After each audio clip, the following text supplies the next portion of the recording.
La pointe du stylo en or flottait, suspendue au-dessus du papier vélin, l'ombre d'une guillotine sur la page blanche de son avenir. Pour Adélaïde de La Rochefoucauld, ce n'était pas une simple signature, mais l'acte de cession de son âme, un paraphe qui transformerait son nom en une marchandise.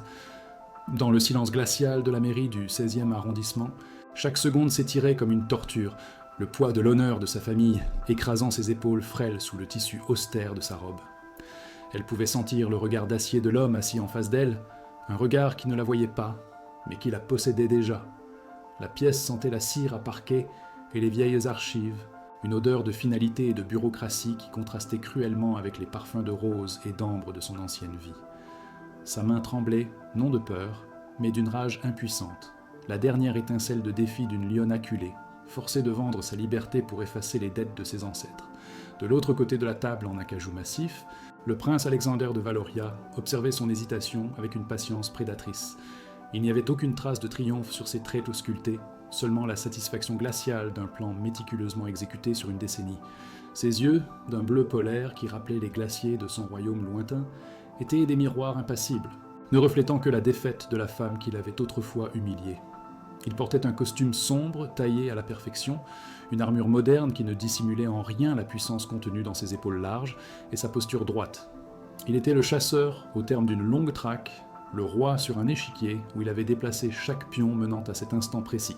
Son silence était plus assourdissant que n'importe quel cri, une pression invisible qui forçait la main d'Adélaïde à descendre, à tracer les lettres qui la lieraient à lui pour toujours. Il n'achetait pas une épouse, il récupérait une dette d'honneur.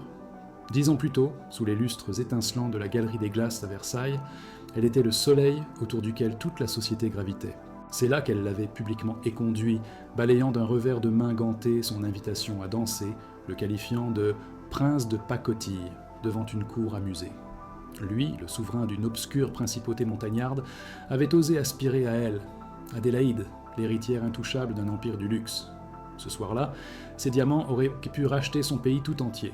Aujourd'hui, le dernier collier de sa mère reposait dans le coffre d'un prêteur sur gage. La roue du destin avait tourné avec une cruauté exquise, et l'homme qu'elle avait méprisé était devenu son unique sauveur, ou plutôt son maître. Le souvenir de son arrogance passée était un poison amer dans sa gorge, le prix de son orgueil se payant désormais avec sa propre personne, son corps et son nom.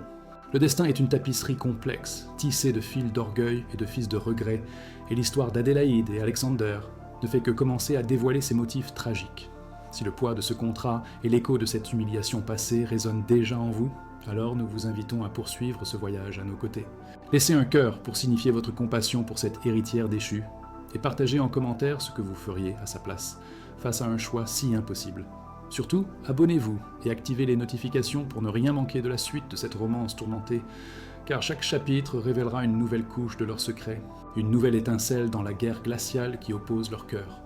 Votre présence est le témoin silencieux de cet amour, qui naîtra des cendres de la vengeance, une promesse que même les âmes les plus brisées peuvent trouver la rédemption. Finalement, sa main descendit. La plume crissa sur le papier, un son fragile et déchirant dans le silence pesant. L'encre noire, irréversible, scella son nom à côté du sien, liant la lignée des La Rochefoucauld à la couronne de Valoria dans un pacte de fer et de honte. Le maire, un homme au visage fatigué, prononça les paroles officielles avec une hâte qui trahissait son malaise, déclarant unis par les liens du mariage 2 êtres que tout séparait, sauf la haine. Adélaïde sentit un frisson glacial parcourir son échine lorsque l'acte fut signé. C'était fait. Elle était devenue la princesse Alexander de Valoria, un titre qui sonnait comme une sentence, une parure de prestige qui n'était en réalité qu'un collier d'esclave. Elle releva lentement la tête, son regard croisant celui de son nouveau mari, et pour la première fois, elle ne lui montra ni peur ni colère, mais un vide infini, la promesse silencieuse qu'il pourrait posséder son corps, mais jamais son âme. Alexander se leva, son ombre immense engloutissant la table, et Adélaïde avec elle. Il ne lui offrit pas sa main, ne lui adressa pas un mot de félicitation ironique. Il se contenta de boutonner sa veste, un geste net et définitif qui signalait la fin de la transaction et le début de sa possession. « Nous partons », dit-il simplement, sa voix un ordre, pas une suggestion. Dehors, une voiture noire aux vitres teintées les attendait, non pas pour une réception festive, mais pour un exil vers son royaume de glace. Alors qu'elle montait dans le véhicule, sentant le cuir froid contre sa peau, elle comprit qu'elle quittait Paris, sa vie, tout ce qu'elle avait connu. Elle était désormais une prisonnière se dirigeant vers sa geôle dorée. Mais pour véritablement comprendre la profondeur de la vengeance qu'Alexander avait planifiée, il fallait retourner 10 ans en arrière, à cette nuit fatidique où une seule parole avait allumé un incendie qui ne s'éteindrait jamais. Quelques mois avant cette signature glaciale, Adélaïde de la Rochefoucauld était encore le soleil de Paris. Son monde était un ballet incessant de soie, de champagne et de murmures admiratifs dans les salons dorés de l'avenue Foch. Elle se déplaçait avec la certitude innée de celles qui n'ont jamais connu le refus, son rire cristallin faisant écho sous les plafonds hauts de son hôtel particulier. Les créateurs la suppliaient de porter leurs robes, les financiers cherchèrent son opinion comme un oracle, et les hommes la courtisaient avec une dévotion presque religieuse. Elle vivait dans une bulle de perfection, ignorant les fissures qui se propageaient déjà dans les fondations de son empire. La chute, quand elle survint, ne fut pas un coup de tonnerre soudain, mais un lent poison, une érosion silencieuse qui rongea d'abord les marges de leur fortune avant de dévorer son cœur. La fierté était son péché et son armure, une armure qui allait bientôt voler en éclats. La débâcle commença par des rumeurs insidieuses dans les pages saumon du Figaro, des articles parlant d'investissements hasardeux et de la volatilité du marché du luxe. Son père, autrefois un titan de l'industrie, devint un homme hanté, son regard fuyant les siens lors de dîners de plus en plus silencieux. Adélaïde vit les bijoux de sa mère disparaître un à un, prétendument pour être nettoyés, puis les tableaux des maîtres flamands quitter les murs, soi-disant pour une exposition. Le mensonge devint l'air qu'il respirait, un voile fragile pour masquer la gangrène de la dette qui les consumait. Elle tenta de lutter, utilisant son influence pour rassurer les investisseurs, organisant des événements pour maintenir l'illusion de la prospérité. Mais c'était comme essayer d'arrêter un raz-de-marée avec ses mains nues. Chaque porte qu'elle poussait se refermait. Chaque allié d'hier devenait un étranger poli, la laissant seule face à l'effondrement inéluctable de son nom. Le jour de la vente aux enchères de leur demeure familiale fut le point de rupture. Debout, incognito au fond de la foule, cachée sous un simple chapeau, elle regarda des étrangers aux mains avides palper les meubles de son enfance, évaluer froidement les tapisseries qui avaient été les témoins silencieux de l'histoire de sa lignée. Chaque coup de marteau du commissaire-priseur était un coup de poignard dans son cœur, vendant non seulement des objets, mais des pans entiers de son identité. Elle vit le mépris et la pitié dans les yeux de ses anciennes amies, venues assister au spectacle de sa déchéance. La honte était une brûlure physique, une cape de plomb qui l'écrasait. Ce jour-là, elle comprit que la pauvreté n'était pas seulement un manque d'argent, mais un exil social, une mort lente sous le regard d'un monde qu'il avait autrefois adoré et qui se délectait maintenant de sa chute. Elle trouva refuge dans un petit appartement anonyme du quartier du Marais, un monde à des années-lumière des lustres et du marbre de sa vie passée. Les odeurs de la boulangerie voisine remplacèrent le parfum des roses de son jardin, et le bruit de la rue était sa nouvelle musique. C'est dans cette solitude forcée qu'une nouvelle force germa en elle. Dépouillée de tout, elle découvrit une résilience qu'elle ne se connaissait pas. Elle apprit à négocier avec les créanciers, à vivre avec peu, à supporter les regards condescendants sans ciller. Elle chercha du travail, prête à tout pour sauver ce qui restait de la dignité de son père, mais le nom de la Rochefoucauld, autrefois un atout, était devenu une marque d'infamie, synonyme de faillite et de scandale. Chaque refus était une nouvelle cicatrice, mais aussi un rappel qu'elle ne devait compter que sur elle-même. Elle n'était plus l'héritière, elle était une survivante. La vulnérabilité qui allait sceller son destin n'était pas la pauvreté, mais l'honneur. Elle découvrit que les dettes de son père n'étaient pas seulement colossales, elles étaient entachées de fraude, des documents falsifiés, des promesses non tenues, des investissements illégaux faits dans un dernier effort désespéré pour sauver l'entreprise. Un consortium de banquiers impitoyables menaçait non seulement de saisir leurs derniers biens, mais d'envoyer son père en prison, de traîner leur nom, vieux de plusieurs siècles, dans la boue d'un procès public. C'était son point faible, la faille dans son armure de fierté. Elle aurait pu endurer la misère pour elle-même, mais elle ne pouvait supporter l'idée de voir son père, déjà brisé, finir ses jours derrière les barreaux, le nom de la Rochefoucauld devenant une honte éternelle. Elle était acculée, prête à n'importe quel sacrifice pour éviter cette ultime humiliation. C'est dans cet abîme de désespoir, alors qu'elle contemplait l'avis d'expulsion affiché sur la porte de son modeste appartement, que la proposition arriva. Pas une lettre, mais un émissaire. Un homme, vêtu d'un costume si sombre qu'il semblait absorber la lumière, se présenta comme l'avocat d'un bienfaiteur anonyme. Il parla d'une solution, d'une offre qui pourrait effacer toutes les dettes, faire taire tous les scandales et restaurer l'honneur de sa famille. Le prix ? Un mariage, un simple contrat liant son nom à celui de son client. L'homme ne prononça pas le nom d'Alexander, mais Adélaïde sentit un frisson glacial parcourir son échine. Elle était dans son petit salon, la lumière grise de Paris filtrant par la fenêtre, le cœur battant la chamade face à un pacte faustien. C'était sa seule issue, une porte vers une nouvelle prison, et elle savait déjà qu'elle allait l'ouvrir. La porte de son petit appartement se referma derrière l'émissaire, laissant Adélaïde seule avec le silence et l'odeur de la poussière. Le pacte était sur la table, une feuille de papier qui représentait à la fois sa damnation et le salut de sa famille. Elle n'avait pas eu le temps de respirer, de peser l'abîme qui s'ouvrait sous ses pieds, qu'un bruit de moteur puissant, feutré et arrogant se fit entendre dans la rue étroite. Un instant plus tard, on frappa à sa porte. Pas le coup hésitant d'un voisin, mais une percussion nette, autoritaire, qui ne s'attendait pas à un refus. Son cœur se serra. Elle ouvrit, et le monde bascula. Il était là. Le prince Alexander de Valoria, en personne, son corps d'athlète remplissant l'encadrement de la porte, son costume sur mesure, un reproche silencieux à la peinture écaillée de son couloir, ses yeux bleus la balayèrent de haut en bas, sans mépris, mais avec la froide évaluation d'un collectionneur examinant un objet qu'il s'apprêtait à acquérir. Il entra sans y être invité, son ombre s'étirant sur le parquet usé. L'air de la pièce sembla se raréfier, chargé de son parfum coûteux, un mélange de cuir, d'épices et d'air glacial des montagnes. Il ne dit rien, se contentant de faire le tour de l'unique pièce, son regard s'attardant sur la pile de lettres de créanciers, sur la vaisselle ébréchée, sur la fenêtre qui donnait sur un mur de briques. Chaque détail de sa misère était un trophée pour lui, la preuve tangible de sa victoire. Adélaïde resta figée près de la porte, la gorge nouée. La haine qu'elle ressentait était si pure, si violente, qu'elle en eut le vertige. Cet homme n'était pas un sauveur anonyme. Il était le fantôme de son passé, le monstre qu'elle avait créé par son arrogance, revenu pour réclamer sa dette avec une cruauté infinie. Elle comprit alors que ce n'était pas une transaction commerciale, c'était une vengeance servie 10 ans plus tard sur un plateau de glace. « Le choix vous appartient, Adélaïde » dit-il enfin, sa voix un murmure grave qui vibrait dans l'espace confiné. Il se tourna vers elle, et pour la première fois, elle vit au-delà du masque de glace. Il y avait une lueur dans ses yeux, une flamme sombre et ancienne, la blessure qu'elle lui avait infligée et qu'il avait nourrie pendant une décennie. Vous pouvez refuser, vous pouvez garder ce qui vous reste de fierté et regarder votre père finir ses jours en prison, votre nom traîné dans la boue jusqu'à ce que plus personne ne se souvienne de sa gloire. Ou vous pouvez signer. Il s'approcha, si près qu'elle sentit la chaleur de son corps. Vous pouvez m'épouser, et en échange de votre nom, je rebâtirai un rempart autour du vôtre. Je serai votre geôlier, mais aussi votre protecteur, votre honneur contre votre liberté. La proposition, nue et brutale, était une torture exquise, car elle savait déjà quelle serait sa réponse. Sa première impression de lui, ce jour-là, ne fut pas celle d'un prince, mais d'un dieu déchu, forgé dans la glace et le feu du ressentiment. Il était d'une beauté terrifiante, chaque ligne de son visage sculptée par la détermination et une solitude profonde.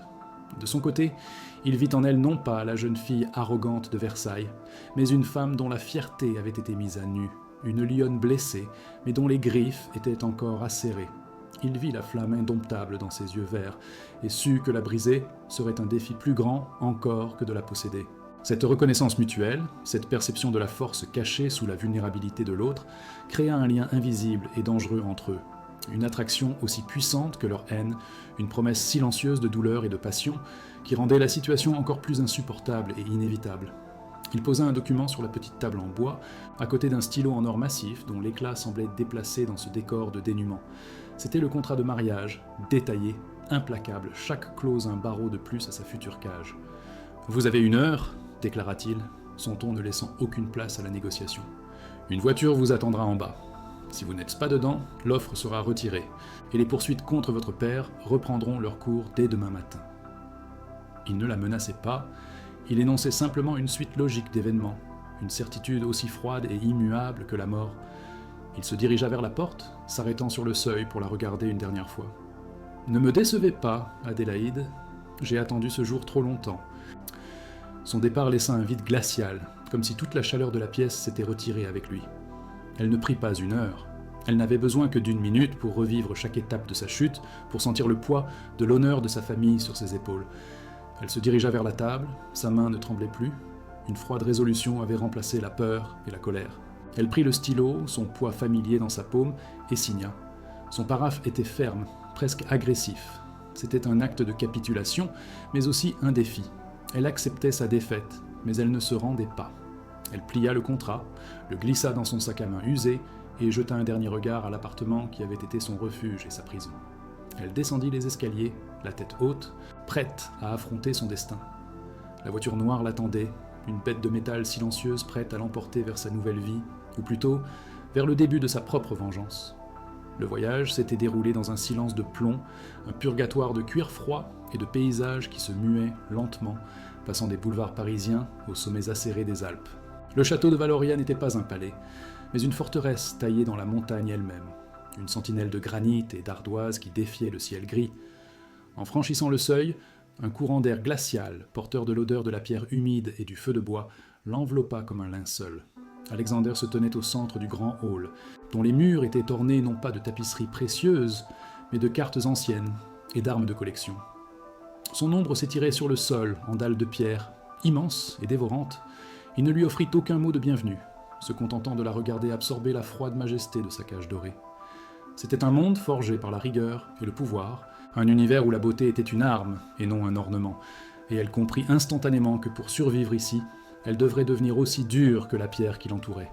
Il la conduisit lui-même à ses appartements, à travers des couloirs où le seul son était l'écho de leurs pas. La chambre était vaste, luxueuse d'une manière austère, avec un lit à baldaquin massif et une unique fenêtre, une meurtrière verticale donnant sur un précipice vertigineux. « Voici votre domaine, dit-il, sa voix résonnant contre les murs nus. Vous ne manquerez de rien, sauf de la liberté de le quitter. Vos repas seront servis, ici. Vous n'aurez aucun contact avec le personnel, sauf autorisation expresse de ma part. » Adélaïde se tourna vers lui, son menton relevé dans un geste de défi instinctif. « Et quel est mon rôle dans cette mascarade ? Celui de la prisonnière ou de la potiche ?»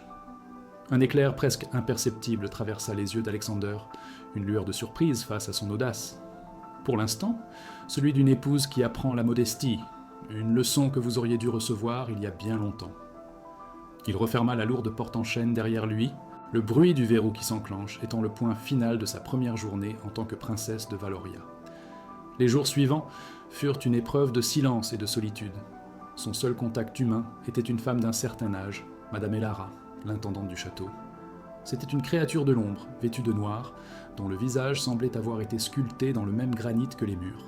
Elle lui apportait ses repas sur un plateau d'argent, ses lèvres minces scellées dans une désapprobation permanente. Madame Elara était les yeux et les oreilles d'Alexander, une gardienne implacable dont la loyauté envers son prince était absolue. À travers ses rares commentaires laconiques, Adélaïde découvrit les coutumes de Valoria, un royaume de tradition spartiate où l'honneur et le devoir primaient sur tout sentiment. Chaque plat simple, chaque tissu rêche, chaque regard froid de l'intendante était un rappel constant du fossé qui la séparait de son ancienne vie. Et elle comprit que Madame Elara n'était pas seulement une geôlière, mais aussi le premier rempart qu'elle devrait franchir pour atteindre le cœur de son véritable ennemi. Adélaïde ne plia pas. Au lieu de sombrer dans le désespoir, elle transforma sa prison en un champ de bataille silencieux. Elle commença par de menus actes de rébellion, des défis si subtils qu'ils frôlaient l'insignifiance, mais qui étaient des déclarations de guerre. Elle refusait de toucher aux plats trop simples, les laissant refroidir sur le plateau, jusqu'à ce que Madame Elara soit forcée de les remporter intacts. Elle utilisait les livres de la bibliothèque pour caler la fenêtre entr'ouverte, laissant l'air glacial des montagnes envahir la pièce, un affront direct au confort contrôlé qu'on lui imposait.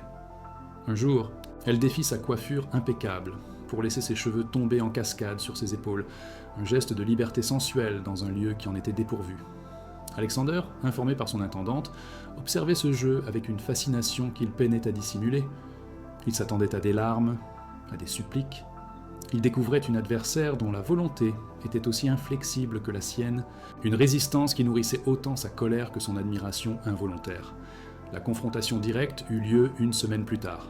Il entra dans sa chambre sans frapper, la trouvant près de la fenêtre, contemplant la chaîne de montagnes enneigées.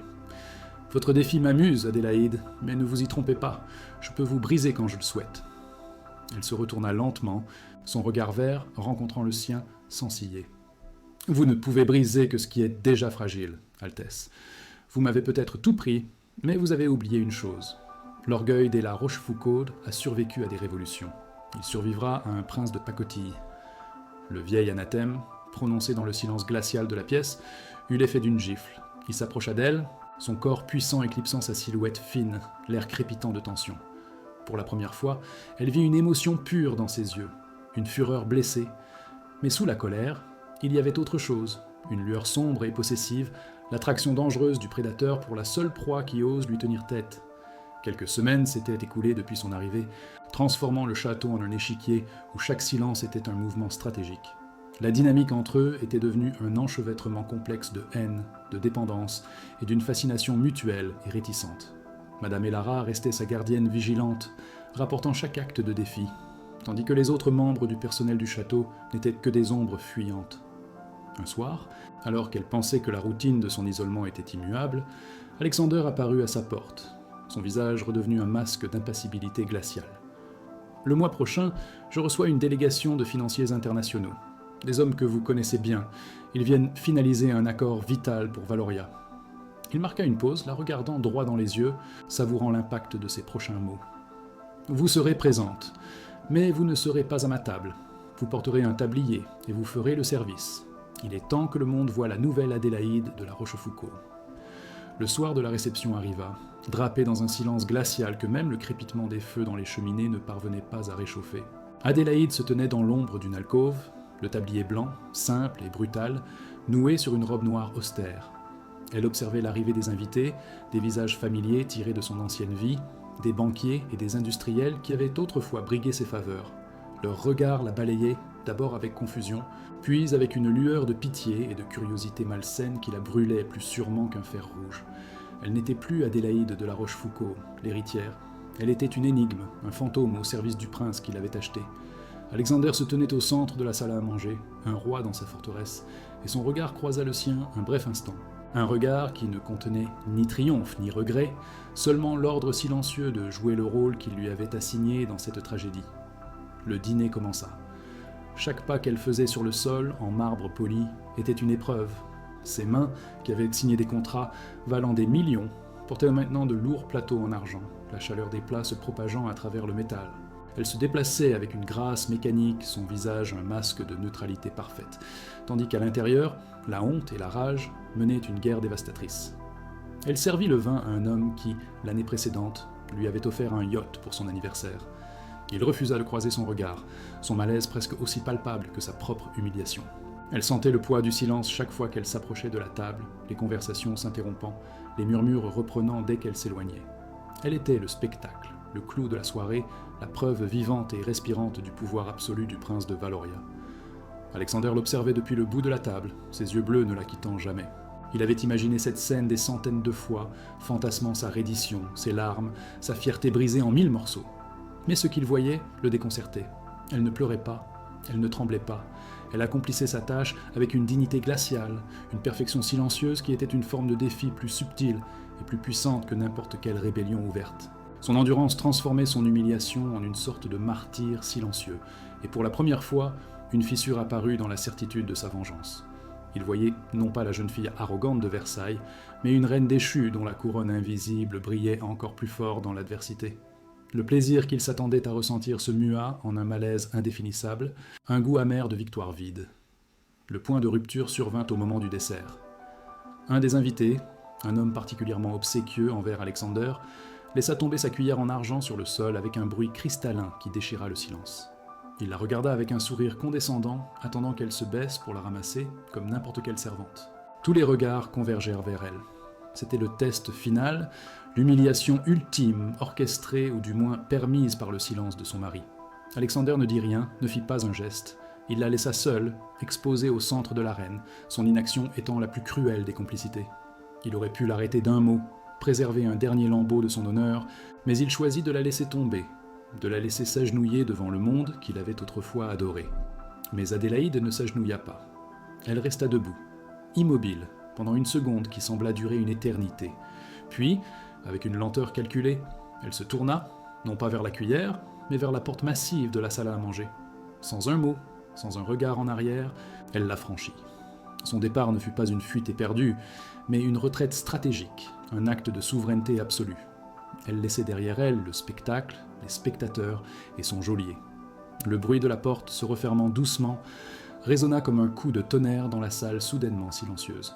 Elle venait de retourner l'arme de l'humiliation contre son bourreau, laissant un vide que personne ne savait comment combler. Elle avait perdu la bataille, mais elle venait peut-être de commencer à gagner la guerre. Elle ne s'arrêta pas dans les couloirs. Poussée par un besoin irrépressible d'air, de froid, de quelque chose de pur pour laver la souillure de la soirée, elle poussa une porte dérobée et sortit sur les remparts du château. La neige tombait à gros flocons silencieux, un voile blanc qui tentait d'ensevelir le monde dans l'oubli.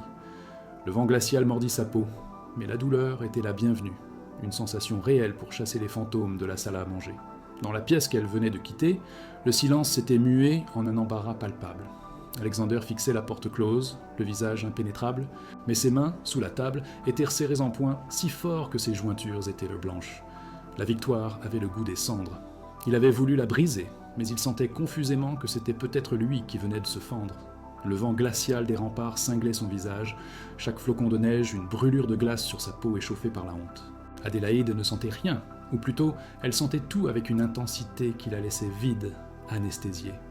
Retourner dans sa chambre, cette cage dorée au drap de soie, était impensable.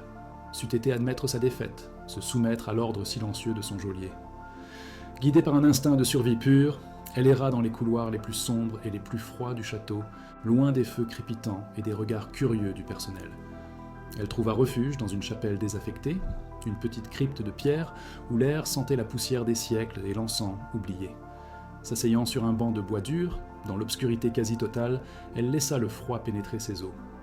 Ce n'était plus une prisonnière en attente d'une sentence, mais une bête blessée cherchant une tanière pour panser ses plaies et affûter ses griffes pour la riposte. Dans la grande salle à manger, le départ d'Adélaïde avait laissé un silence si dense qu'on aurait pu le trancher au couteau.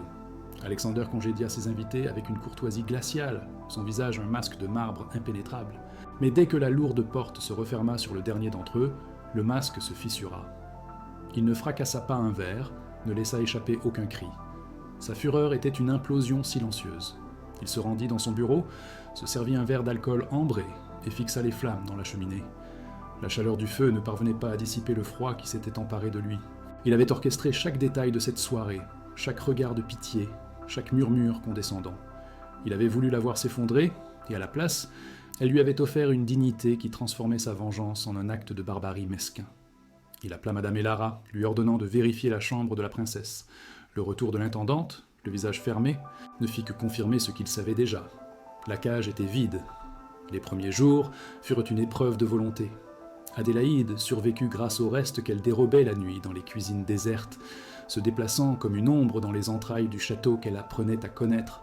La faim et le froid devinrent ses compagnons constants, mais au lieu de l'affaiblir, ils la purifiaient, brûlant les dernières scories de son ancienne vie. La jeune héritière gâtée mourait, et à sa place naissait une femme endurcie, dont l'esprit était aussi acéré que les pics montagneux qui l'entouraient. Elle passait ses journées dans le silence de la chapelle, non pas à prier, mais à planifier. La rage initiale s'était muée en une résolution froide et méthodique.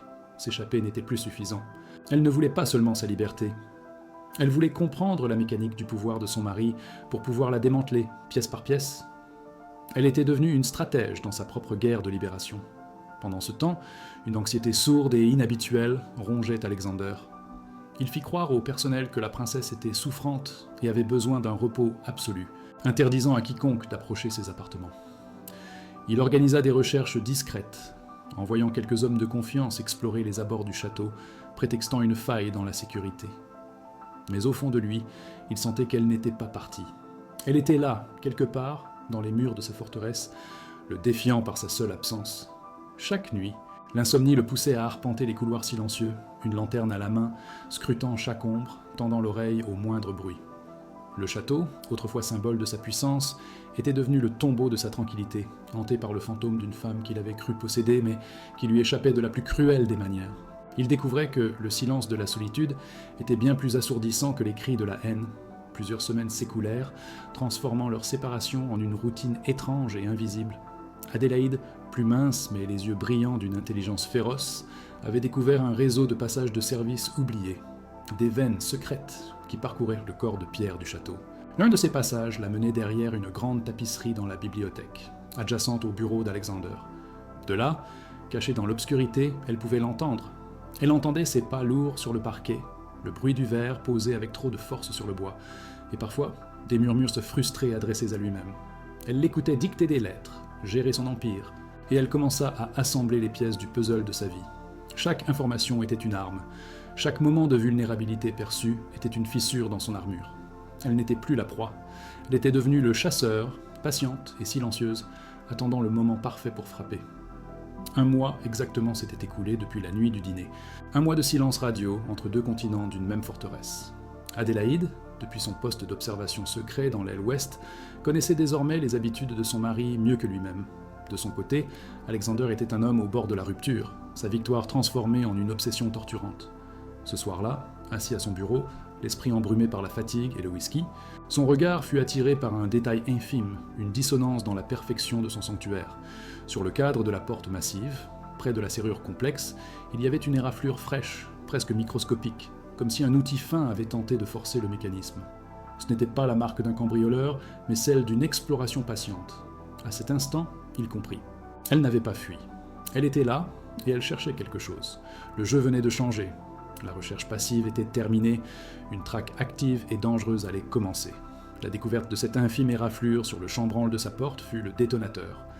Alexander quitta son bureau, non pas en prince furieux, mais en prédateur dont la proie venait de révéler sa position. Il ne mobilisa aucun garde. Cette chasse était une affaire personnelle, une danse macabre dont il était le seul à connaître la chorégraphie. Une lanterne à la main, il commença sa traque méthodique à travers les veines silencieuses de sa forteresse. Il ne cherchait pas une femme, il cherchait un esprit, une intelligence qu'il avait sous-estimée. Il inspecta les passages dérobés derrière les tapisseries, les recoins oubliés de la bibliothèque, les greniers où la poussière gardait les secrets du temps.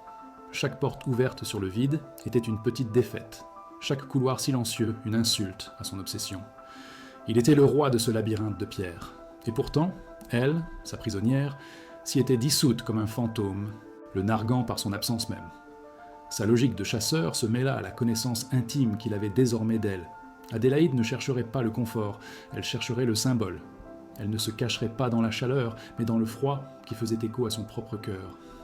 Son esprit le guida loin des quartiers de vie, vers l'aile nord du château, une section abandonnée depuis près d'un siècle, où les vents de la montagne s'engouffrèrent dans les meurtrières comme des âmes en peine. C'est là que se trouvait l'ancienne chapelle privée, un lieu désacralisé, un sanctuaire de pierre et d'oubli. Il sentit une certitude glaciale l'envahir. C'était là. Le chemin devint un pèlerinage vers l'inconnu, chaque pas résonnant sur les dalles gelées, le faisceau de sa lanterne découpant des formes spectrales dans l'obscurité. Devant la lourde porte en chêne, il marqua une pause, le cœur battant d'une appréhension qu'il ne savourait jamais. Il poussa la porte qui gémit sur ses gonds comme une plainte. L'air à l'intérieur était d'un froid si mordant qu'il lui coupa le souffle, une odeur de pierre humide et de temps arrêté lui piquant la gorge. Un unique rayon de lune, filtrant à travers un vitrail brisé, traversait l'obscurité comme une lame d'argent, et c'est dans cette lumière spectrale qu'il la vit. Elle n'était pas recroquevillée dans un coin, mais assise droite sur un banc de pénitent, enveloppée dans une vieille tapisserie délavée qu'elle avait dû arracher d'un mur. Elle était plus mince, son visage creusé par la faim et le froid, mais ses yeux, lorsqu'ils se levèrent pour rencontrer les siens, brillaient d'un feu indompté, une flamme de défi pur au milieu des ruines de sa captivité. Elle ne manifesta aucune peur, seulement une lassitude infinie et une haine aussi solide que la pierre qui l'entourait. Le silence entre eux s'étira, lourd de tout ce qui n'avait pas été dit. Il fit un pas en avant, et pour la première fois, il la vit tressaillir. Un frisson incontrôlable parcourut son corps frêle, une trahison de sa chair que son esprit refusait d'admettre. Ce simple signe de vulnérabilité, cette preuve tangible de sa souffrance, fit voler en éclats la dernière muraille de sa vengeance. Il ne vit plus l'héritière arrogante de Versailles, ni même l'adversaire tenace qui le défiait depuis des semaines. Il vit une femme au bord de l'épuisement, une flamme sur le point de s'éteindre dans un tombeau de glace qu'il avait lui-même créé. Dans un geste qui surprit même sa propre conscience, il défit les boutons de son lourd manteau de laine et, traversant la distance qui les séparait, le déposa sur ses épaules. La chaleur soudaine, le poids protecteur du vêtement et l'odeur familière de cuir et d'épices qui s'en dégageait furent un choc, un acte de tendresse si incongru dans leur guerre qu'il la laissa sans voix. Stupéfaite, Adélaïde resta figée, le tissu chaud et lourd, une présence presque insupportable sur sa peau glacée. Ce geste simple, dénué de toute cruauté, la désarma plus profondément que n'importe quelle humiliation. Elle leva les yeux vers lui, cherchant dans ses traits le calcul, la prochaine étape de sa torture psychologique. Mais elle ne trouva qu'une émotion brute, une lueur de remords presque douloureuse dans le bleu de son regard. Il parla enfin, et sa voix n'était plus celle du maître, mais celle d'un homme brisé par sa propre victoire. « C'est terminé, Adélaïde. Assez. » Avant qu'elle ne puisse formuler une réponse, il se pencha et la souleva dans ses bras, avec une facilité qui niait sa propre force. Son corps était d'une légèreté alarmante. Épuisée, vidée de toute volonté de se battre, elle laissa sa tête reposer contre son épaule, fermant les yeux, s'abandonnant non pas à son geôlier, mais à la promesse inattendue de chaleur. Il la porta hors de la chapelle glaciale, traversant les longs couloirs silencieux, comme s'il portait un trésor fragile et non sa prisonnière. Il passa devant la porte de ses anciens appartements, cette cage qu'il lui avait assignée, et ne s'arrêta pas. Il la mena jusqu'à ses propres quartiers, un sanctuaire de boiseries sombres, de livres et de feux crépitants qu'elle n'avait jamais vus.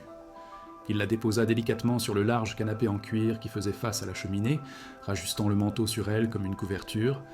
Ils étaient de nouveau face à face, mais le champ de bataille avait changé.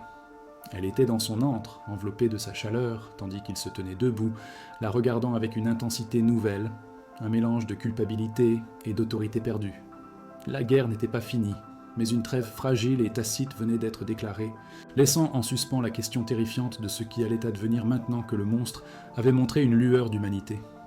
Le silence dans la pièce était une entité vivante, seulement troublée par le crépitement des flammes dans l'âtre. Alexander se tenait à distance, la regardant, elle, recroquevillée dans son manteau sur le canapé, une madone de douleur dans son sanctuaire de pouvoir. Il rompit le silence, et sa voix n'était plus celle d'un conquérant, mais celle d'un pénitent. « Je n'ai aucune excuse, Adélaïde. Seulement une raison, aussi pathétique soit-elle, la blessure que tu m'as infligée à Versailles. Je l'ai laissée s'infecter pendant 10 ans, jusqu'à ce qu'elle empoisonne mon âme. Je me suis convaincu que te briser guérirait ma propre fierté brisée. » Il fit un pas vers elle, ses mains ouvertes dans un geste de désarmement. Mais en te regardant endurer chaque humiliation avec une dignité que je n'ai jamais possédée, j'ai compris mon erreur. Je n'étais pas en train de te détruire. J'étais en train de détruire la dernière parcelle d'humanité en moi. La victoire, quand je l'ai eue, n'avait que le goût de la cendre et de la solitude. Il continua sa confession, chaque mot un poids qu'il se délestait. Il lui avoua tout, sans rien omettre de la stratégie méticuleuse qu'il avait employée pour orchestrer la chute de sa famille. Les sociétés écrans, les rumeurs savamment distillées dans la presse financière, les alliés de son père qu'il avait retournés un par un. C'était une litanie de trahisons, une feuille de route de sa vengeance qu'il lui offrait maintenant comme une arme pour l'anéantir en retour. Te voir dans cette chapelle, si frêle et pourtant si indomptable, m'a ouvert les yeux. J'ai vu la monstruosité de mes actes. Je n'ai pas seulement puni une jeune femme arrogante, j'ai tenté d'éteindre une lumière, une force de caractère que je n'avais jamais rencontrée et que, je l'avoue, j'admirais secrètement. Je voulais que tu sois à moi, mais je ne savais comment le faire qu'en te mettant en cage, comme une bête sauvage que j'étais incapable d'apprivoiser autrement. Adélaïde se redressa lentement, le manteau glissant de ses épaules comme une peau qu'elle muait. Sa voix, quand elle parla, était fragile mais tranchante comme du verre brisé. Et ce geste, ce manteau, cette chaleur soudaine après des semaines de gel, est-ce une autre de tes stratégies, Alexander ? Une cruauté plus raffinée pour me faire plier là où la force a échoué. Elle se leva, faisant face à lui, la lueur du feu dansant dans ses yeux verts, où la haine et la confusion se livraient une bataille féroce. Tu parles de ta blessure, mais tu as ignoré la mienne. Tu m'as humilié devant le monde entier, tu as fait de moi une servante dans ma propre maison, tu as savouré chaque instant de ma déchéance. Comment puis-je croire à un remords qui naît si soudainement, au moment précis où tu me retrouves au bord du gouffre que tu as toi-même creusé pour moi ? Son accusation flottait entre eux, un test ultime, une demande non pas d'excuse, mais de vérité. Sa réponse ne fut pas un discours, mais un abandon. Il franchit la distance qui les séparait et tomba à genoux devant elle, un geste de soumission si total et si inattendu de la part de cet homme orgueilleux qui lui coupa le souffle. Il prit doucement sa main, sa paume chaude contre sa peau glacée. « Ce n'est pas une stratégie, Adélaïde, c'est une défaite, ma défaite. » Il leva les yeux vers elle, et pour la première fois, elle vit son âme à nu, une étendue de regrets et de solitude. « Je voulais que tu me craignes, mais j'ai fini par avoir peur de te perdre. Je voulais te haïr pour me protéger, mais je n'ai réussi qu'à tomber amoureux de la seule femme qui ait jamais osé me défier. Ton esprit, ta force, ils m'ont vaincu. Je ne te demande pas de me pardonner, ce serait trop. Je te demande seulement de me laisser réparer, de me laisser te montrer l'homme que j'aurais pu être si je ne m'étais pas perdu dans ma propre haine. » Ce fut cette vulnérabilité absolue qui la désarma. La vue de ce prince puissant, agenouillé à ses pieds, non pas en conquérant, mais en suppliant, fit s'effondrer le dernier mur de sa rancœur. Des larmes silencieuses commencèrent à couler sur ses joues, des larmes non plus de rage ou de tristesse, mais de libération. Elle se laissa glisser au sol pour se retrouver à son niveau, leur visage éclairé par la lueur dansante des flammes. Elle posa sa main sur sa joue, sentant la rugosité de sa barbe naissante. un contact si intime qu'il scellait une nouvelle réalité. « Relève-toi, Alexander » murmura-t-elle. Il obéit et elle se leva avec lui. Dans le silence de la pièce, elle se mit sur la pointe des pieds et l'embrassa. Ce ne fut pas un baiser de passion dévorante, mais un baiser de pardon, un pont fragile jeté au-dessus d'un abîme de douleur, une promesse silencieuse que les ruines de leur guerre pourraient devenir les fondations de leur paix. Ils restèrent ainsi, enlacés devant le feu, tandis que la nuit s'avançait. La trêve était devenue une paix, la reddition une alliance. Il lui promit de tout avouer publiquement, de restaurer l'honneur et la fortune de sa famille, non comme un don, mais comme une dette qu'il se devait de payer. Leur avenir, incertain quelques heures plus tôt, commença à prendre forme. Ils ne parlèrent pas du passé, mais de l'avenir, de la manière de transformer ce château de pierre, autrefois une prison, en un foyer. Ils parlèrent de l'enfant à naître qui ne serait pas l'héritier d'une vengeance, mais le symbole d'une rédemption. Le contrat de mariage, ce document de fer et de honte, était devenu caduc, remplacé par un pacte de cœur, tacite et infiniment plus puissant. La nuit s'acheva sur cette promesse. Un nouveau départ qui attendrait l'aube pour se concrétiser, le début d'une nouvelle histoire à écrire ensemble. Si ce moment de réconciliation a fait battre votre cœur, si vous avez senti le poids de la haine se transformer en la promesse de l'amour, alors rejoignez-nous dans cette aventure. Partagez dans les commentaires la phrase qui vous a le plus ému, et n'oubliez pas de vous abonner pour découvrir comment Adélaïde et Alexander construiront leur avenir sur les cendres de leur passé. Votre soutien est la flamme qui maintient ces histoires vivantes. 6 mois s'étaient écoulés depuis cette nuit de pardon devant le feu, 6 mois pendant lesquels la trêve s'était muée en une certitude douce et inébranlable.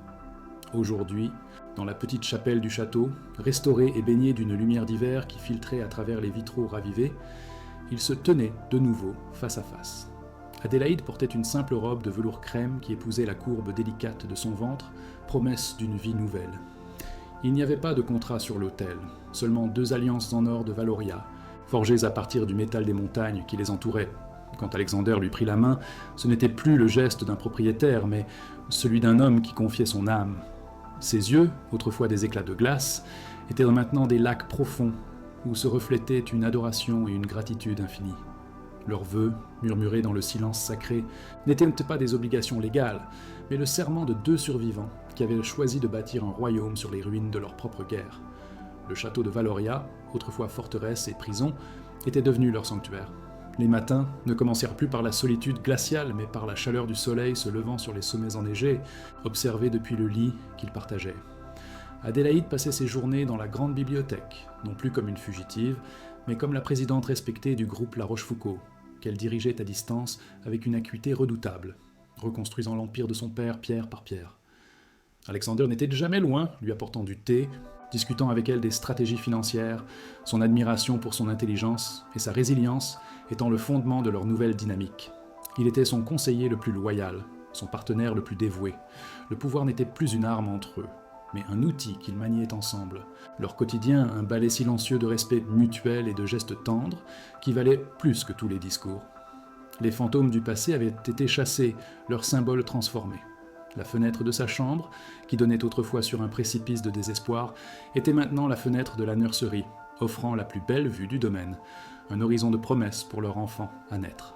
Le tablier blanc, symbole de son humiliation, avait été solennellement brûlé dans la grande cheminée, leurs mains jointes regardant les flammes consumer les dernières cendres de la douleur. Même Madame Elara, l'intendante autrefois si sévère, servait maintenant sa princesse avec une affection protectrice, ayant été le témoin silencieux de la rédemption de son prince. Il n'avait jamais eu besoin de retourner à Versailles. Le souvenir de cette nuit lointaine n'était plus une blessure, mais simplement le prologue absurde et lointain de leur véritable histoire, celle qu'ils écrivaient chaque jour entre ces murs de pierre devenus un foyer. La rédemption d'Alexander n'avait pas été qu'une affaire privée, elle avait été un acte public et retentissant. En respectant sa parole, il avait non seulement restauré la fortune des La Rochefoucauld, mais il avait investi massivement dans l'économie française, transformant sa vengeance en un acte de philanthropie internationale qui avait stupéfié le monde des affaires. Le prince, autrefois craint pour sa cruauté, était désormais respecté pour son honneur. Mais pour Adélaïde, la preuve la plus profonde de son changement se manifestait dans l'intimité de leur soirée. Il s'agenouillait souvent devant elle, non plus en suppliant, mais pour poser délicatement son oreille contre son ventre arrondi, murmurant à leur enfant des légendes valoriennes, des promesses de protection et d'amour inconditionnel. C'était dans ces moments, en sentant la vibration de sa voix et la tendresse de ses mains, qu'elle savait que l'homme orgueilleux était véritablement mort pour laisser place à un père et à un époux. La naissance de leur fils, au cœur d'un printemps alpin éclatant, fut la consécration finale. Il naquit dans la chambre royale du château, non pas comme l'héritier d'une dette de sang, mais comme le premier citoyen d'un nouveau monde qu'ils avaient créé. Alexander ne la quitta pas un instant, sa main dans la sienne, sa force n'étant plus une menace mais un ancrage. Lorsqu'il prit pour la première fois dans ses bras ce petit être fragile, fruit de tant de haine et de tant de pardon, des larmes silencieuses coulèrent sur ses joues, emportant les dernières traces de son ancienne blessure. Ils le prénommèrent Louis, en l'honneur du père d'Adélaïde, un nom qui ne symbolisait plus la chute, mais la renaissance et la continuité. Le premier cri de leur enfant ne résonna pas comme une plainte, mais comme l'hymne d'une paix enfin trouvée, la preuve vivante que même des cendres les plus froides pouvaient jaillir la plus ardente des vies. Quelques mois plus tard, Adélaïde se tenait près de la fenêtre de la nurserie, berçant leur fils dans ses bras. Le soleil couchant peignait les sommets de rose et d'or, une splendeur paisible qui semblait bénir leur petit royaume. Alexander s'approcha par derrière, l'enveloppant, elle et l'enfant, dans une étreinte protectrice. Il posa son menton sur son épaule, leurs regards se rejoignant dans le reflet de la vitre. Ils ne virent plus un ravisseur et sa captive, mais une famille, unie et entière, le reflet d'un amour si improbable qu'il en était devenu indestructible. Il n'y avait plus de mots à dire, plus de dettes à payer, plus de pardon à accorder. Il se pencha pour murmurer à son oreille, sa voix un souffle chaud qui résumait tout leur voyage. « Tu es ma patrie, Adélaïde, » dit-il. Et dans le silence qui suivit, elle comprit qu'ils n'avaient pas seulement trouvé l'amour, ils avaient bâti un monde où la vengeance n'avait plus jamais sa place.